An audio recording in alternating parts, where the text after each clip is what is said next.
नमस्कार दोस्तों, आप सभी लोगों का मेरे YouTube चैनल पर बहुत बहुत स्वागत है। 18 अप्रैल 2020 की सबसे बड़ी खबर निकल के आ रही है। आपको बता दें कि विश्व भर में कोरोना वायरस के मरीजों की संख्या लगभग 21,97,108 तक पहुंच चुकी है। वहीं अगर भारत की बात की जाए तो भारत में अब तक 13,390 तक कोरोना संक्रमित मरीजों की संख्या पहुँच चुकी है। चलिए फटाफट देख लेते हैं आज की सबसे बड़ी हेडलाइंस। 20 अप्रैल के बाद शुरू होंगी अमेज़न और फ्लिपकार्ट की सर्विस। योगी सरकार का बड़ा फैसला। उत्तर प्रदेश के माध्यमिक विद्यालयों में सुबह 8 बजे से दोपहर 2 बजे तक चलेंगी ऑनलाइन क्लासेस। पंजाब में कोरोना वायरस के मरीजों की संख्या की बढ़ोतरी, 14 लोगों की मौत। वहीं जम्मू कश्मीर में कोरोना वायरस से 14 नए मरीज संक्रमित। पूरे देश में अब तक कोरोना वायरस के मरीजों की संख्या 12,760 तक पहुंच चुकी है। और खुशी की बात यह है कि 1,515 लोग हमारे डॉक्टर द्वारा ठीक हो चुके हैं। मुंबई के धारावी में कोरोना के 26 नए केसेस, 9 लोगों की हुई मौत। IPL रद्द हो चुका है, लेकिन 4 मई के बाद होंगे फैसले। वहीं जम्मू कश्मीर में मुठभेड़, एक आतंकी मारा गया।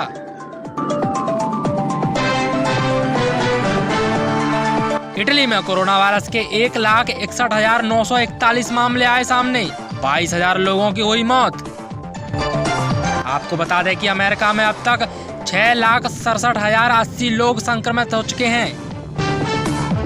वहीं 32,000 लोगों की अब तक मौत हो चुकी है।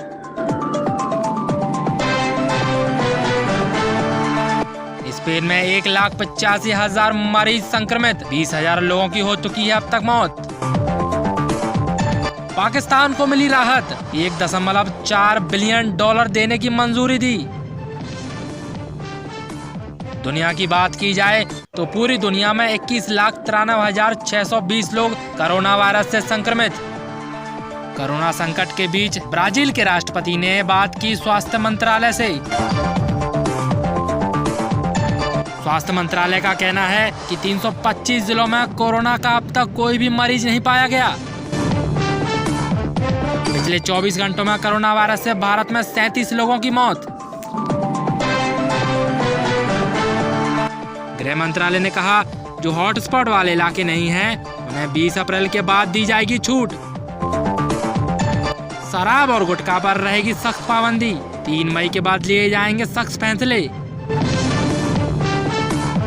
स्पेन में मृतकों की संख्या की बढ़ोतरी, 19,000 तक पहुंची मृतकों की संख्या। और बड़ी खबर ये भी निकल के आ रही है कि महाराष्ट्र में अब तक 3,000 से ऊपर कोरोना मरीज संक्रमित हो चुके हैं। जी हां, उत्तर प्रदेश के योगी सरकार का बड़ा ऐलान।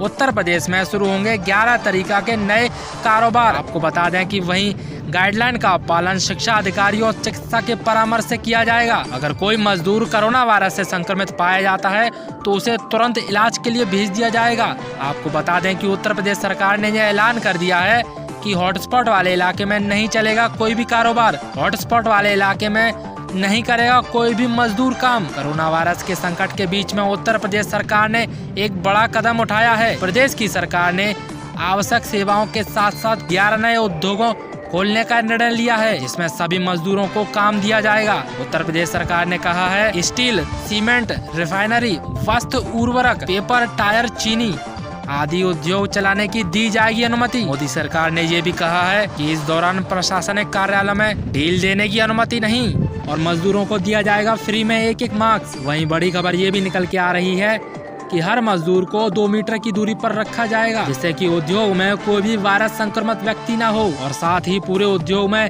सफाई का विशेष ध्यान दिया जाएगा। आपको बताते हैं कि अगर इसी बीच किसी मजदूर को संक्रमित पाया जाता है तो उसे तुरंत चिकित्सा विभाग को सूचित किया जाएगा। आपको ये भी बता दें कि देश में कोरोना वायरस से निपटने के लिए 3 मई तक लॉकडाउन बढ़ा दिया गया था। इसलिए देश की आर्थिक व्यवस्था और देश की पूर्ति के लिए मजदूरों को दिया जाएगा कारोबार। अगर वहीं महाराष्ट्र की बात की जाए तो पूरे महाराष्ट्र में मरीजों की संख्या निरंतर बढ़ती जा रही है। बताया जा रहा है कि महाराष्ट्र में कोरोना वायरस का कहर तेजी से बढ़ता जा रहा है। अब तक महाराष्ट्र में टोटल 194 लोगों की मौत हो चुकी है। लेकिन अगर मुंबई की बात की जाए तो मुंबई में अब तक 2073 लोग कोरोना वायरस से संक्रमित हो चुके हैं और 24 घंटे में यहाँ पर 3 लोगों की मौत हो चुकी है। इसलिए महाराष्ट्र की सरकार ने कोरोना वायरस से निपटने के लिए बनाए गए हैं विशेष कानून।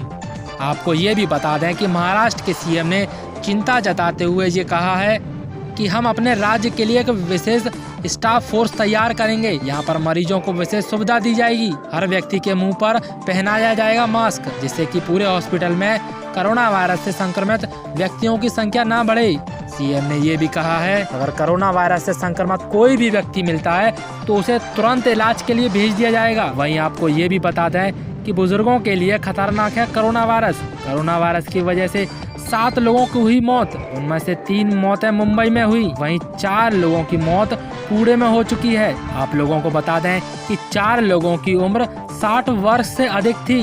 मृतकों में 6 रोगी थे जिन्हें हेपेटाइटिस, डायबिटीज और हृदय रोग जैसी बीमारी थी। इसलिए जो लोग बीमार हैं, जिनकी हालत गंभीर है, वह जल्द से जल्द अपना ठीक होने का प्रयास करें। जितना हो सके उतना मुंह पर मास्क पहने। अगर आपके पास मास्क नहीं है तो घर से बनाए हुए मास्क ही पहने। अगर आपके पास वो भी नहीं है तो आप अपने मुंह पर रुमाल बांध सकते हैं और भीड़ भाड़ वाले इलाके से दूर रहें। और अगर आपको सांस लेने में दिक्कत आ रही है, बार बार खांसी हो रही है, तो जल्द से जल्द अपने डॉक्टर से सलाह लें। चलिए देख लेते हैं आज की सबसे बड़ी हेडलाइंस। पाकिस्तान में कोरोना मरीजों की संख्या 7000 के पार। कोरोना का कहर, 4 दशकों में चीन की अर्थव्यवस्था में आई सबसे बड़ी गिरावट। जम्मू कश्मीर में एक और संक्रमित व्यक्ति, 5 लोगों की हो चुकी है मौत। महाराष्ट्र में नए 34 संक्रमित मरीज, अब तक हो चुकी है 3000 से ऊपर लोगों की मौत। आंध्र प्रदेश में एक दिन में 38 नए मरीज। वहीं आपको बता दें कि ये बड़ी खबर निकल के आ रही है कि उत्तर प्रदेश सरकार ने विद्यार्थियों को वापस लेने के लिए भेजी 300 बसें। पाकिस्तान में कोरोना वायरस से संक्रमित मरीजों की संख्या पहुंची 7000 के पार। गुजरात में 92 नए कोरोना वायरस संक्रमित व्यक्ति, अब तक कुल 1032 लोग संक्रमित। जम्मू कश्मीर में शोपियां में मुठभेड़ के दौरान 2 आतंकी ढेर।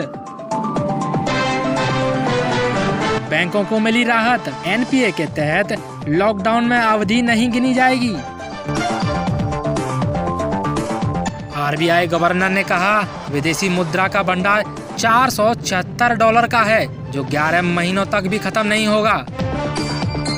बड़ी और अहम खबरों के लिए अगर आपने हमारे चैनल को सब्सक्राइब नहीं किया है तो नीचे लाल बटन दबाकर उसे सब्सक्राइब जरूर कर लें। महाराष्ट्र में अब तक 24 घंटे में 7 लोगों की मौत। यूरोप में कोरोना का कहर, दुनिया भर के आधे मरीज यहीं पर पाए जा रहे हैं। वहीं राहुल गांधी ने चिंता जताते हुए कहा है कि इस तरह नहीं होगा कोरोना वायरस काबू में। मोदी सरकार ने लॉकडाउन तो बढ़ा दिया, किसानों और मजदूरों का क्या होगा? मोदी सरकार को उन्हें काम देना चाहिए, श्रमिकों को उन्हें भोजन देना चाहिए। राहुल गांधी ने कहा कि देश में कोरोना के कहर को बचाने का एक ही तरीका है, इसकी टेस्टिंग बढ़ाई जाए। देश में रैंडम टेस्टिंग होनी चाहिए। अब पूरे देश में इमरजेंसी जैसे हालात बन चुके हैं, ऐसे में हर जिले में 10 या 15 टेस्टिंग रूम होने चाहिए। लोगों की दिक्कतें कम कैसे करें, इन बातों को लेकर राज्यों के साथ निरंतर चर्चाएं की है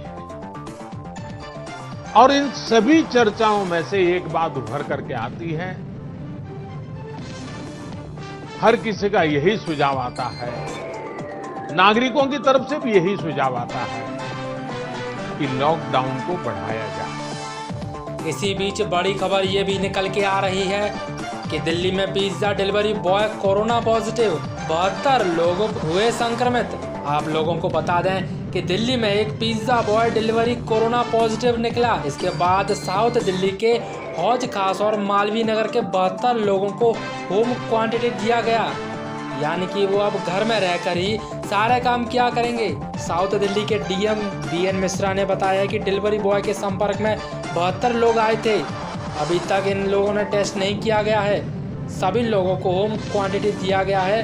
अगर इन लोगों के कोरोना के लक्षण मिलते हैं तो इनकी जांच की जाएगी।